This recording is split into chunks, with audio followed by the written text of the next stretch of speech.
This is Pet Life Radio. Let's talk pets.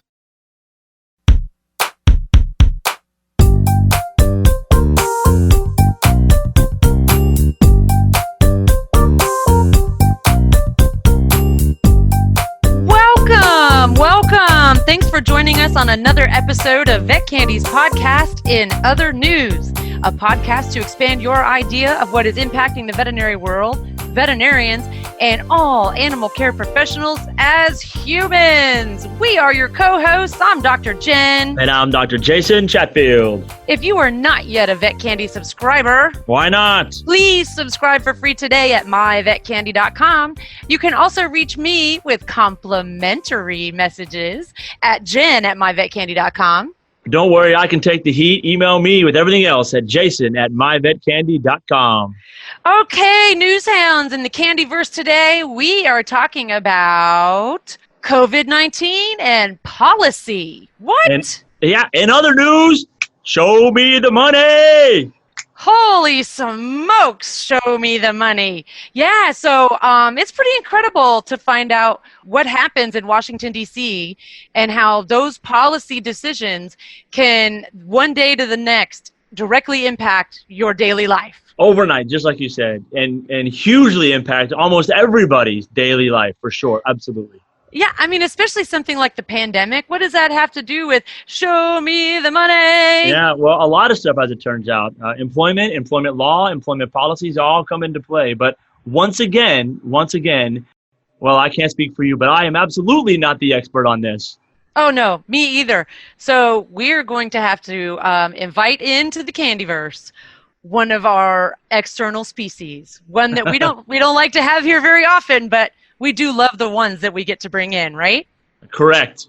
Yeah, they can be some of the nastiest, most aggressive, ornery, stubborn species. Yes, when they need to be. Sometimes they're just informative. That's right. We get that today. That's right. The legal eagle. That's what we're bringing into the Candyverse today. And the legal eagle joining us is Mr. Eric Meyer, a partner in the employment practice group at Fisher Broyles. And I'm going to say attorney extraordinaire. Yeah, how about that? Thank you, Dr. Jen. I appreciate that. And you know, fitting in with the theme today, you can refer to me as, I'm a cold-blooded reptile, right? Oh, there you go. Wow. He's talking our language, people. Woo! And self-aware. Wow, very good. These are already two characteristics that are rare. Jason, we're breathing rare air with Counselor Meyer today. Yeah, so Eric, we really do. We make fun of attorneys, but man, we lean on you guys for all kinds of stuff like this, policy related. And I think that a lot of folks are waking up to how things that happen in Washington, D.C. can have such a direct impact on their daily lives. I am learning that myself over the past couple of weeks. We're drinking out of a fire hose. That's exactly right, out of the fire hose. So I guess the biggest thing is kind of set it up for us, because I know I first started paying attention when the federal Congress started talking about aid packages. And I wondered, who are they going to aid? Because I don't know that they've ever aided anybody like me.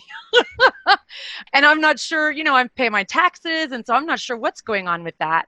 What is going on with policy? Sure. So as it relates to employment, the biggest stimulus package that has passed and become law in the past month is something called the Families First Coronavirus Response Act. We'll call it the FFCRA or Families First, something short. But basically, it's government related, so we're obligated to use an acronym. A whole bunch of letters, yeah.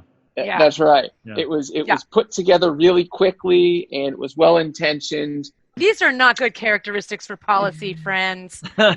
Well intentioned is okay. What's wrong with you? I have to give myself some wiggle room to vent later on. Take it depends, Yeah, but you know what road is paved with those good intentions, right? So. Well, I'll find that out probably 6 months from now.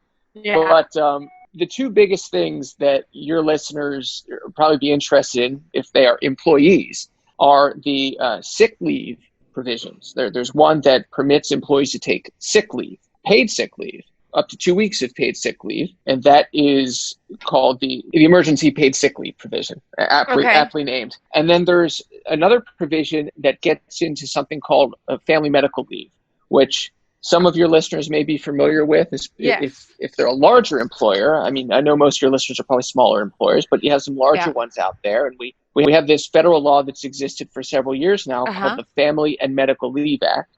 And that's called the FMLA, right? Correct. FMLA, right. Okay. And that usually applies to employers with 50 or more employees. But this new law that passed, it makes FMLA type leave available to really any employer with less than 500 employees. So the big ones, the big employers of the world, if you have 500 or more employees, you're not affected by anything paid sick leave related or FMLA related in the FFCRA.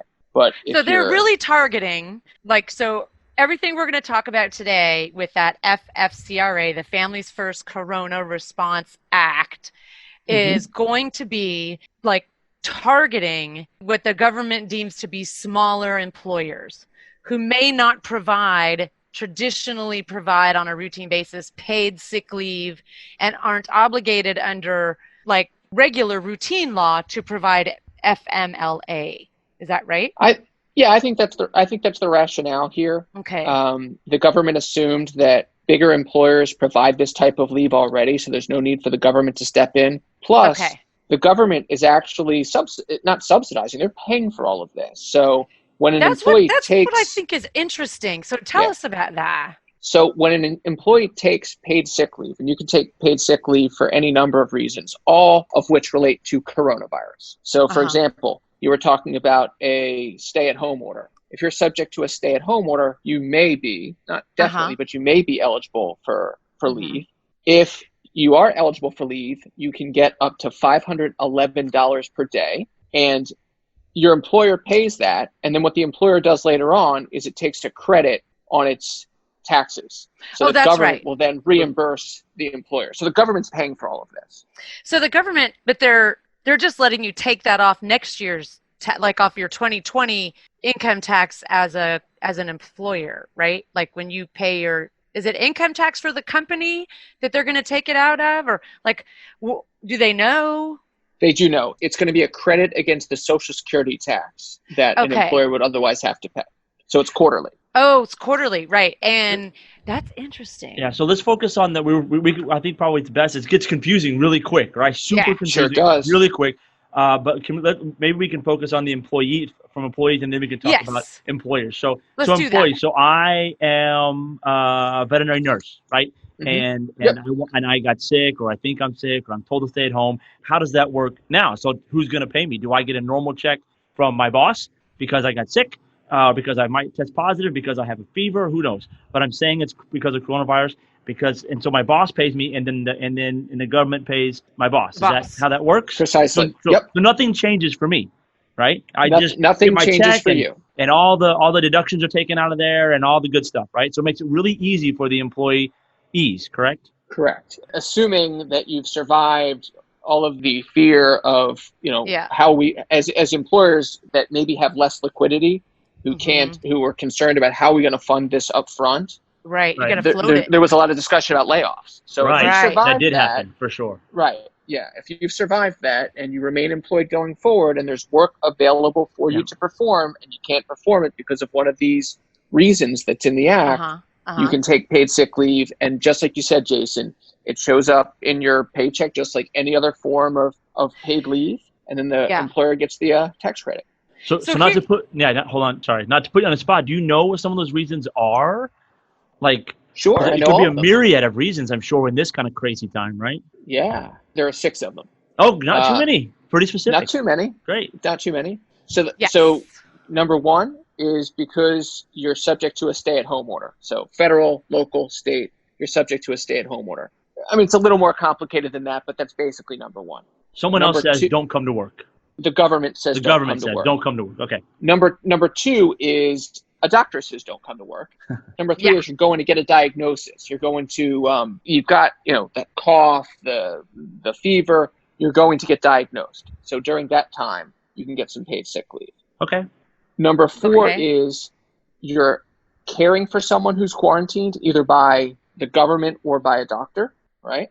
Right. Like, Number 5 is the one that we were talking about before we started recording the podcast. That is, if we have kids that are in school, all the schools are pretty much shut down. If your kid is at home and you can't, and you're home too, and you can't telework, but you have to take care of the kids, you can get some paid sick leave for that. There's one more reason there. That was 5 out of 6, but I have to stop you there and give you, like, Eric, we have a rule here in the Candyverse. What is discussed before the podcast stays before the podcast. this is true. You Right. just never know. Right. No, right. I'm just teasing. But I should tell everybody who's listening that that kid one really hit home, both for Dr. Jason. As you guys know, he's got a buttload of little kids at his house. He's got 3. But then Eric trumped him because he's got 4, all between the ages of 10 and 6. So, do the math, folks. Yeah, do the math on that one. That's right. True. And you can send his wife a sympathy email at to jen@myvetcandy.com. But anyway, I digress. Okay, so we've got 5 reasons. We need the last one. The 6th one is something that I get a lot of questions about. It'll never come up. It's the catch-all. It's the, what didn't we think of? And here it is.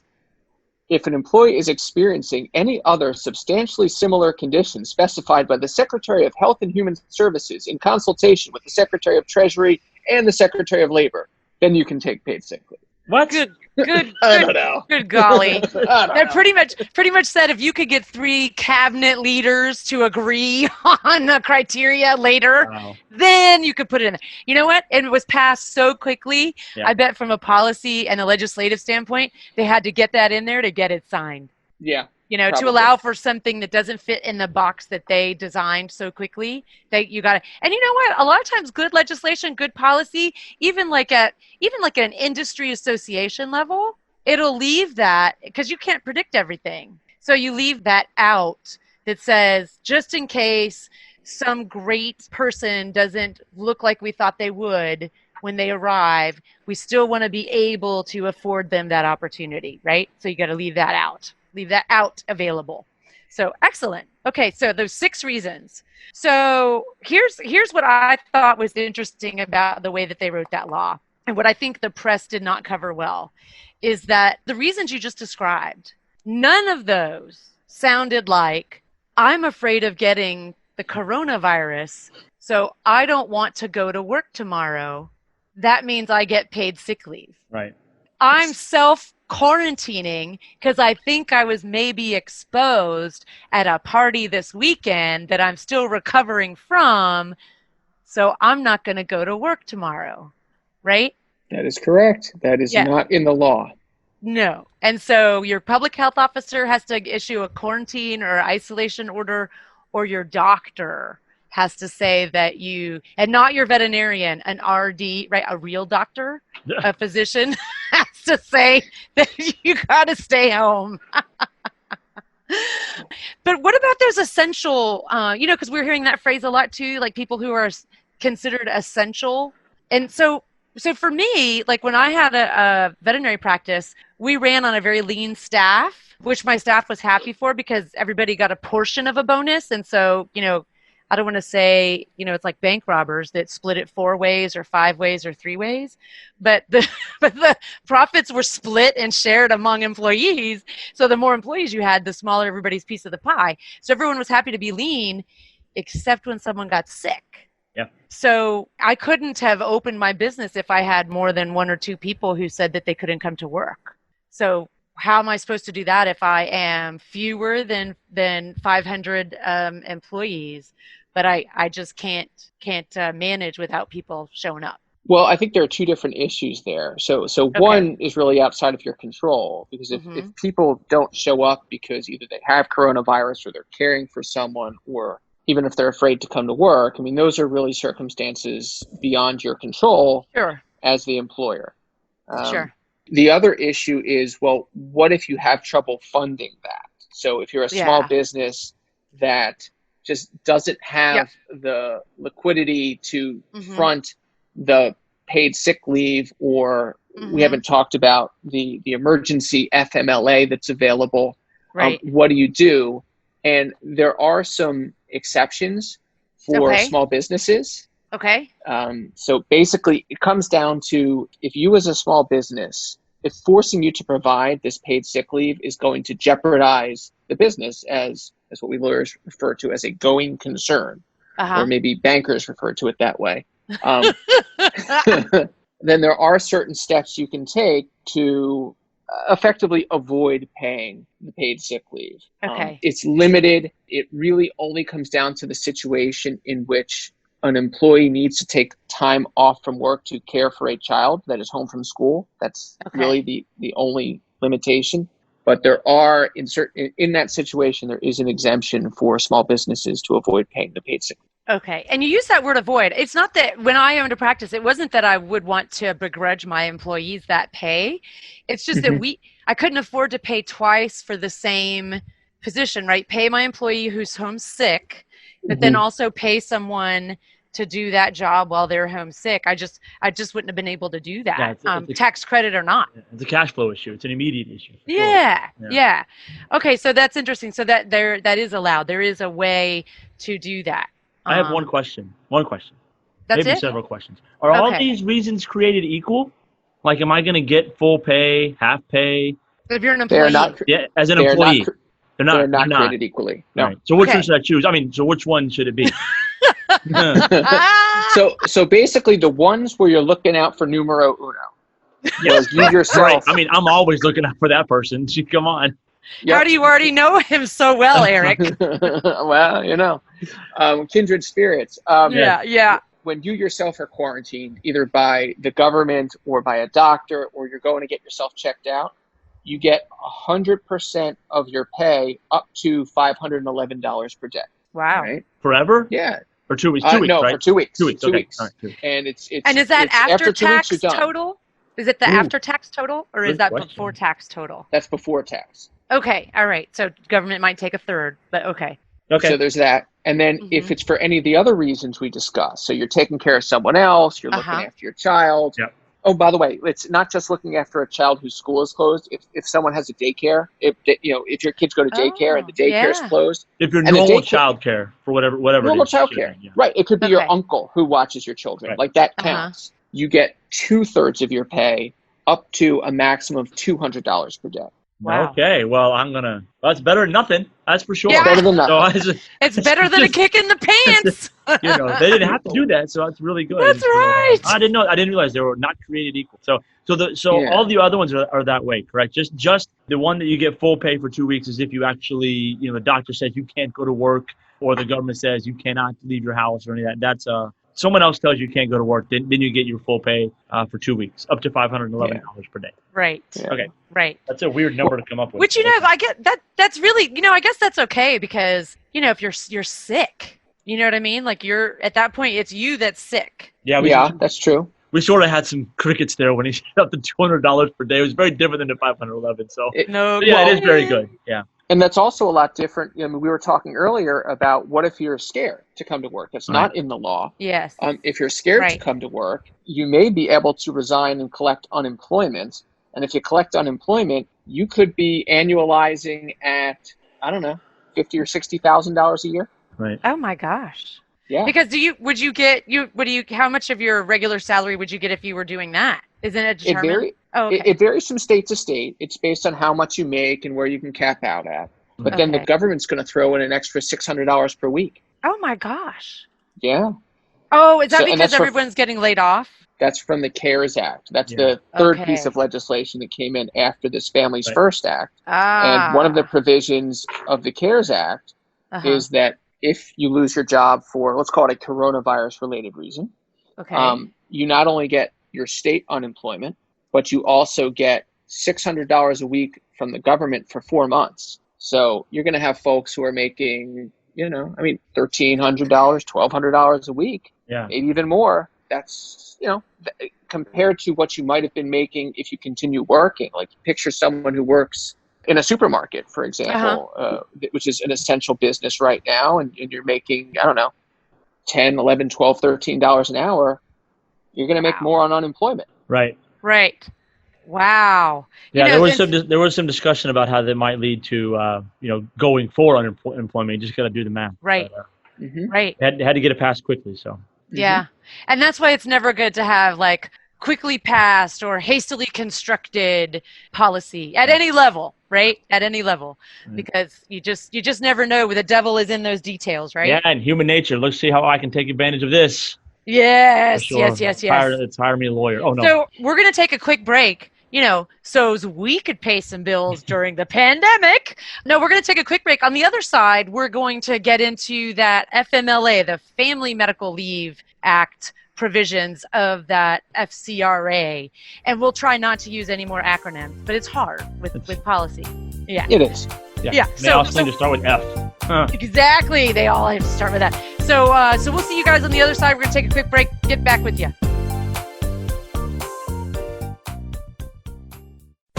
Vet Candy makes your life easier with scientific news, clinical updates, and expert lifestyle tips. Sign up for free at myvetcandy.com and start making your life sweeter. Oh, sure. It's all fun and games until someone ends up in a cone. That's right. We're animals. Deal with it. Pet Life Radio. Let's talk pets.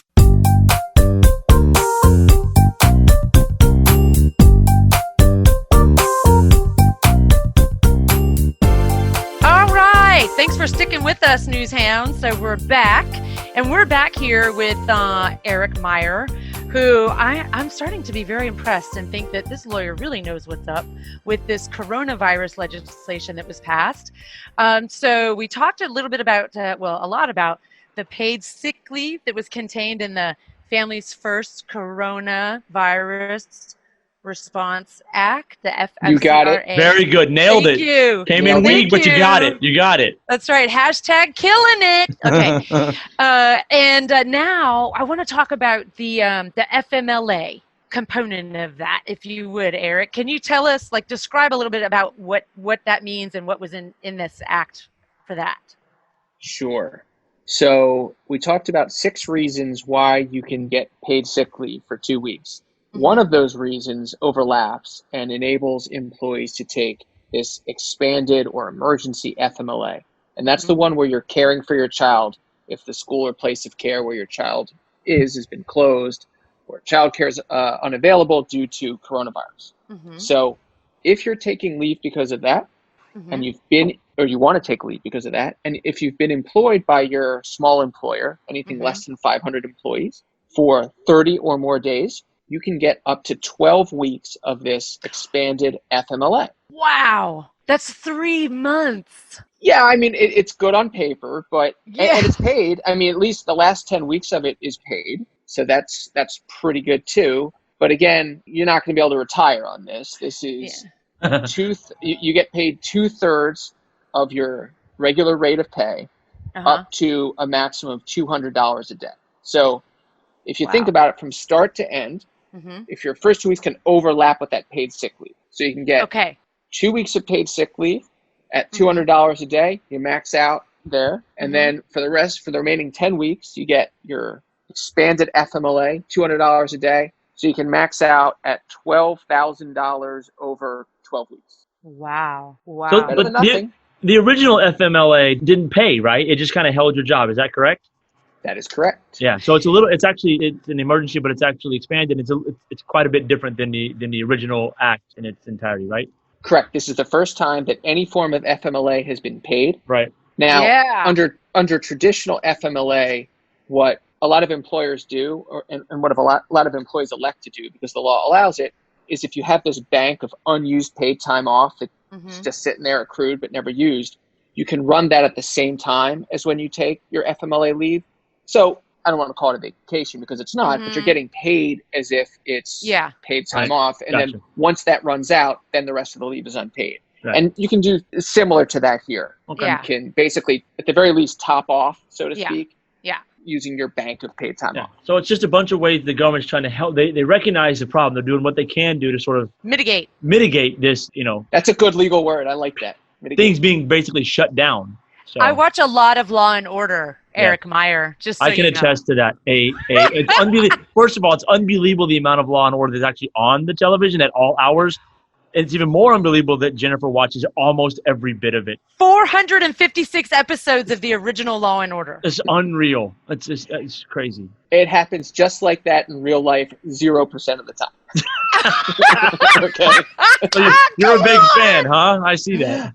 Oh, no. I mean, one thing has nothing to do with the other. But Yeah. One's drama, one's real life. yeah, ours is a little bit more boring. Yeah. All right. So, okay. So this is incredible. I mean, so let's say, because we have a lot of veterinarians, obviously, who listen to our podcast, right, out there in the Candyverse. But we have other folks we have other pet care professionals, right? We got dog walkers, groomers, kennel workers, dog sitters, doggy daycare employees, and operators. It takes a village. It takes a village to take care of that pet. I tell you what. Right. And so we kind of consider them all part of the care team for pets and animals. I mean, for heaven's sakes, we have zookeepers who listen. So can any of these people, any of these folks can take advantage of this act or these two provisions for either paid sick leave or paid FMLA during the pandemic? Is that right? Yeah, effectively you can, although it's a bit strange. So I think of the gig economy. If you're a sole proprietor, I mean, technically you can take advantage of these. You're kind of paying yourself the paid sick leave, for example. But really, where it comes back is you'll get it in the form of tax credits. Right. Not tax credits. You may get it when you may get on your income, when you file your income taxes. Yeah. Right.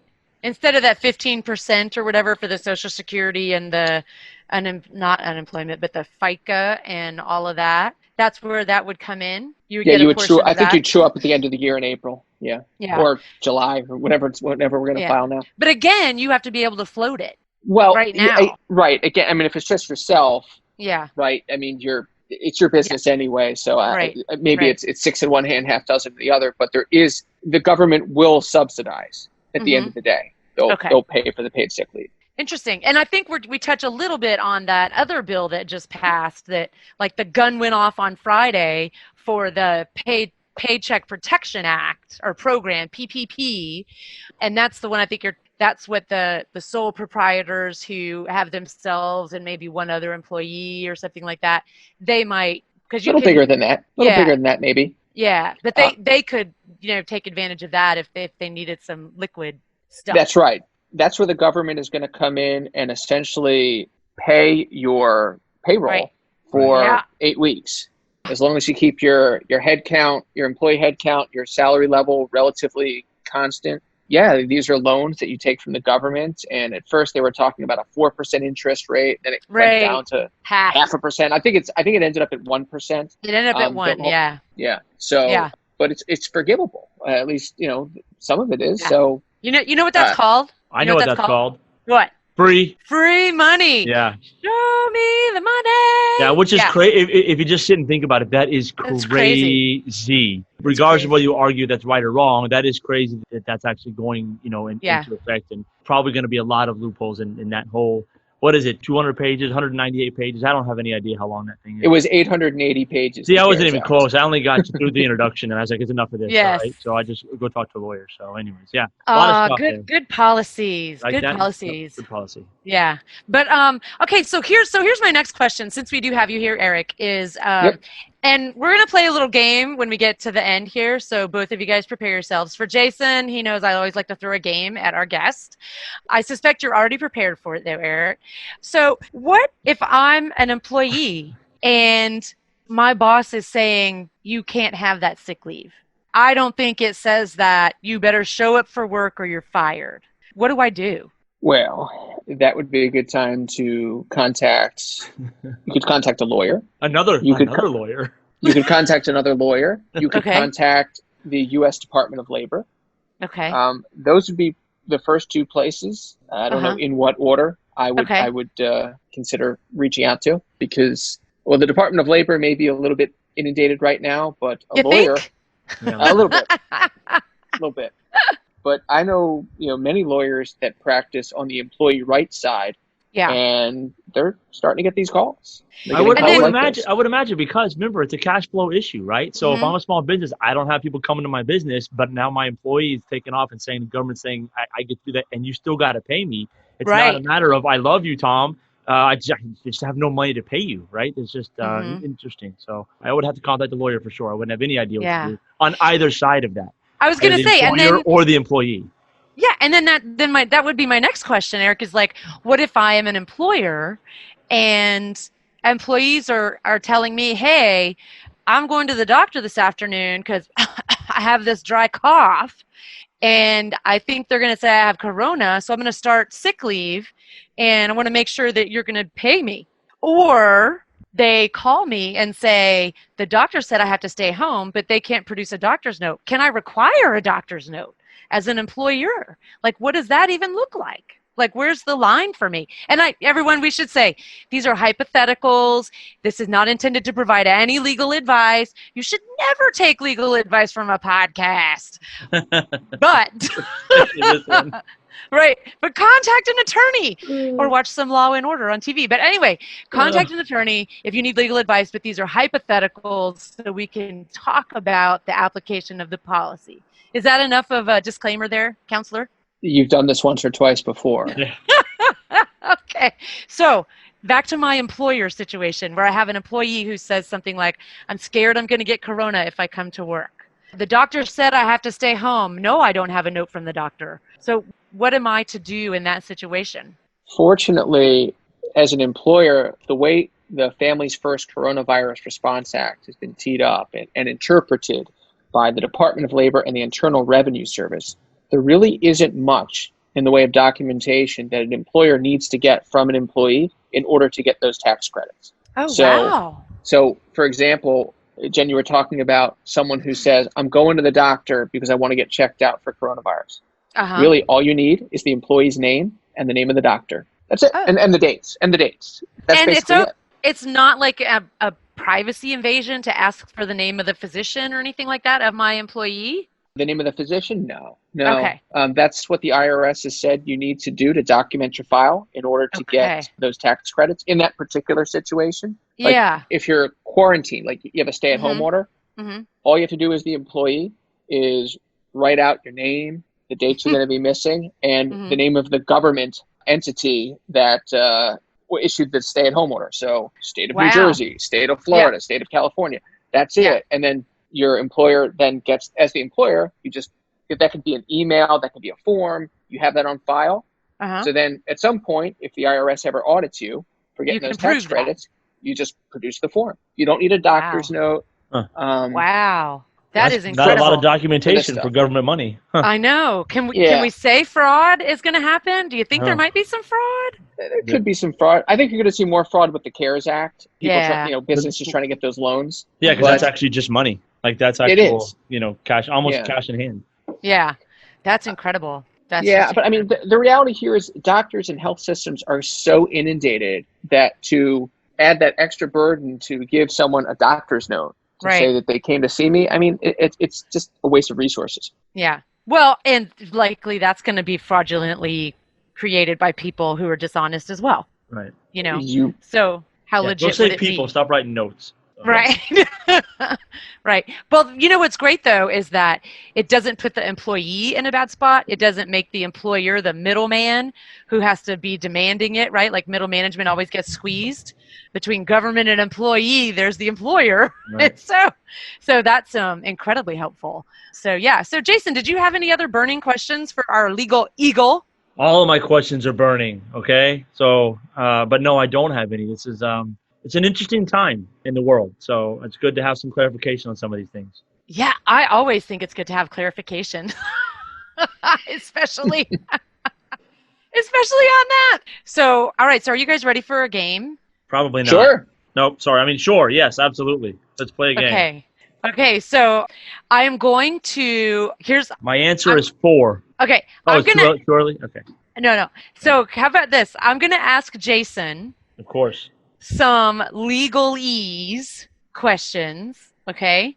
And then Eric, you're going to be the judge, right? Because, I mean, you're the closest one we have on the podcast right now to getting robes anyway, right? Because you're an attorney. All right. So, there's a private chat function, Eric. I'm just saying. No private chats, no texting. Absolutely not. That's right. So Eric's going to say if you're right or wrong, okay? And all right, so here comes. No, I'm not typing. Go ahead. Here, okay. I was like wondering if you were typing right there. Okay, here we go. So the first one, Jason, is called. It's Latin, of course. Nolo contendere, or can I say it right? I have to say it right, right? Yeah. So yeah, you have to say it right. Otherwise, how can I be held accountable for your mispronunciation? That's right. So Eric, did I say that right? Nolo contendere, nolo contendere. I don't think I've heard that term since law school. But or last night's Law and Order, right? Or like every other episode of Law and Order.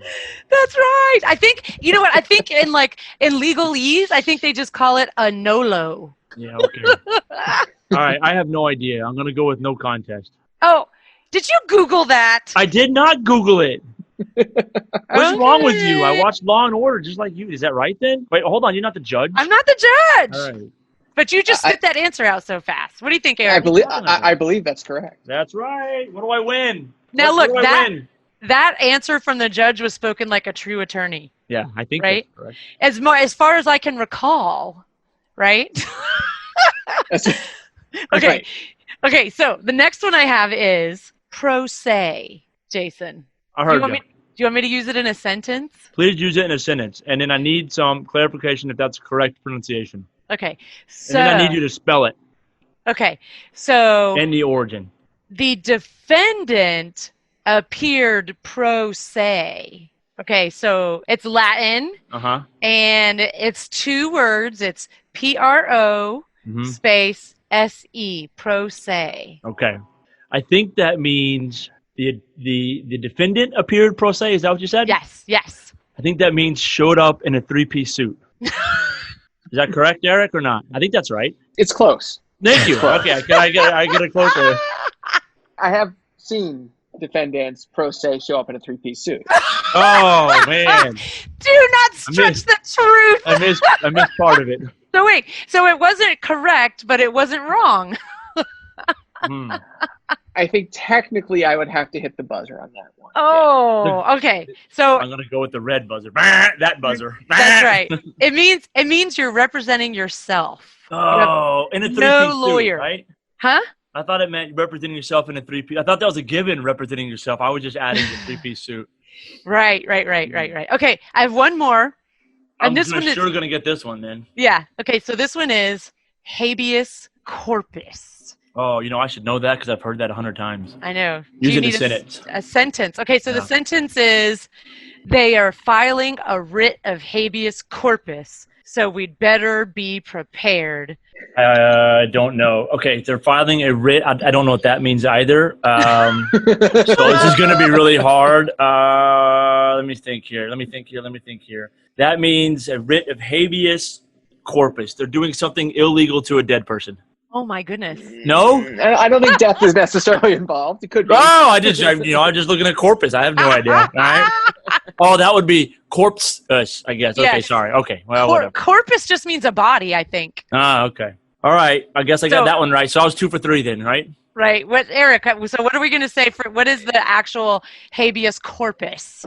I don't think I've ever filed a writ of habeas corpus. I know I've never filed. It's not even I don't recall. I know I've never filed a habeas corpus. But it's one of those things where usually someone's under arrest and you want to be brought before a judge or a court. So you're demanding that they bring you in front of the court. Yeah, you're seeking some sort of relief before a judge or court. Okay. I just know by the way, I still don't understand, but okay, that's fine. You're demanding that they do what they're supposed to do, right? Right. So they're supposed to bring you before the court. I don't even know that one would come into play. If you're in jail, and you want them to revisit whether or not you're in jail legally, you can file a writ of habeas corpus, and if it's granted, then they have to bring you before the court to determine if you're legally being detained. Okay, whatever. Listen, I like my answer a whole lot better, but anyway. I like yours too. Something to do with a dead body. Yes. Well, it could be that. It could be, you better bring me before that court or we're going to have a dead body to step over. Listen, that's how I would do it. Okay. All right. So that was a little bit of fun with legal Latin. Thank you very much for serving as our judge, Eric. You're welcome. Is there Pretty hard to judge those answers. Is there any term that you think we should know any legal term that everyone should know walking around that people frequently don't? Well, yeah, I mean, Jason was referring earlier to a buttload of children. I would not put that in a legal brief. Buttload of children. So what he's saying is, I don't have anything for you should know, but here's what you shouldn't do, know. Jen. Right. That's awesome. That's right. I mean, I'm not saying anything, but you might live in a shoe.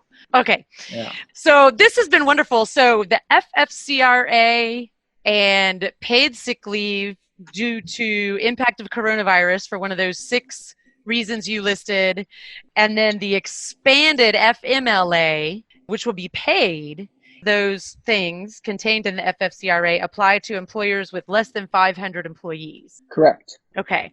So good things to know. Yeah. Which is almost all of our audience, right? And very few of them are going to be employed in a giant corporation. So wasn't there a minimum? There was a minimum. Was it less? You had to have more than 50, but less than 500, or more than 25 or something? No, it's less than 500 will do it. Oh, wow. There's one other thing I guess I should point out for your audience. Mm-hmm. And this is something I hadn't thought of until right now. There is an exception in the rule for healthcare providers. Now, I don't know that healthcare providers could be read so broadly to include the provision of healthcare to animals. And I'm actually, as my head popped up, I'm staring at you, Jen, and Jason. My head popped up to my other monitor to see if there's anything specific in here in the exception for veterinary medicine. Well, I don't see it. And I'd be surprised if it's in there. But if someone works for a company that